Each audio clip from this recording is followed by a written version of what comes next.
The sun is beating down on an open patch of ground where a small hearth has just been lit. A sudden gust of wind sweeps across the plain, flattening the flames against the dirt and sending a cloud of acrid gray smoke swirling right into the faces of the people sitting around it. Someone shifts position to dodge the smoke, but just seconds later the wind shifts and the suffocating haze envelops them once again.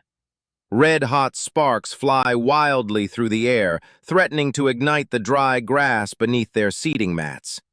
Yet the group does not build a roof or 4 surrounding walls. Instead, they drive a row of rough branches straight into the earth facing the wind, anchor the bases with heavy stones, and weave leafy brush through the gaps to form a screen. Instantly, the flame snaps upright. The smoke rises high into the air before the wind can sweep it horizontally across head height. A tiny sheltered patch of space behind the wall of branches suddenly becomes a safe place to sit, rest, and work. Why was humanity's very first construction just a single wall with no house attached to it?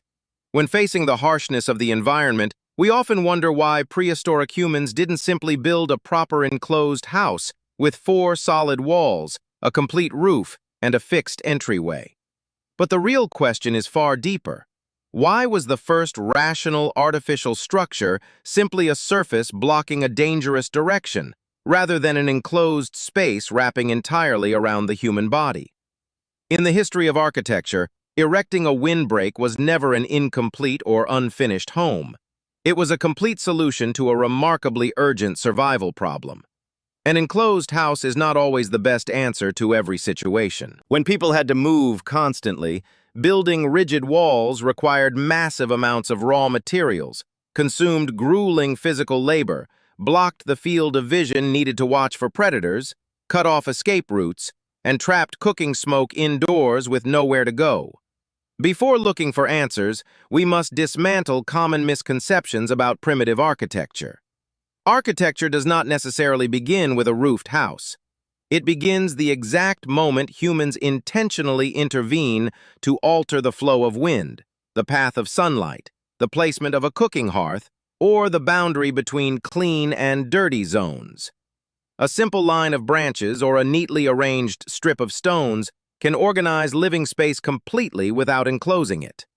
Furthermore, a simple structure does not reflect low cognitive capacity. On the contrary, to build an effective windscreen, people had to carefully calculate the prevailing wind direction, a safe distance from the hearth, the height and density of the materials, and the escape route for smoke. Fully enclosing a space often brings more harm than benefit, as it easily traps toxic smoke, limits ventilation, obstructs visibility, and quickly turns into a dangerous fire hazard. Physically, the mechanics of a windbreak are brilliantly subtle and effective.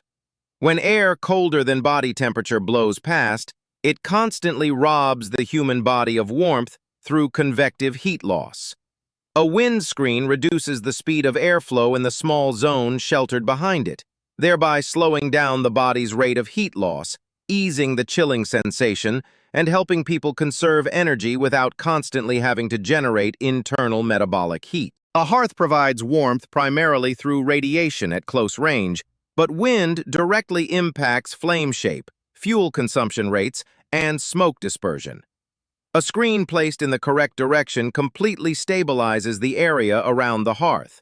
Furthermore, it requires minimal materials, allows humans to easily monitor wildlife and weather, and can be dismantled, rotated, or abandoned at virtually zero cost when the group moves on to new grounds.